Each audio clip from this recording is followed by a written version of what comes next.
السارقة إلى التراب التونسي، وانتشارهم في تونس بشكل ملفت للانتباه ومثير للريبة، خاصة وأن البعض منهم ليست له وثائق رسمية ولا هويات ولا يعرف من يقف وراءهم لدخول التراب التونسي.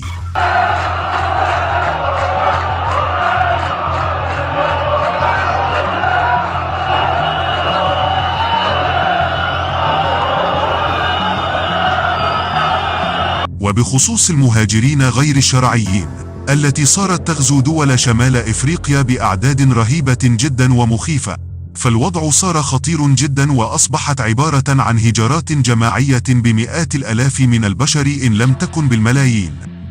هجرات تسببت بها دول أوروبا الاستعمارية في إفريقيا، وتدفع ثمنها دول شمال إفريقيا. لمن لا يعلم أنه هناك مخطط أوروبي إسرائيلي ينفذ لتوطين المهاجرين في دول شمال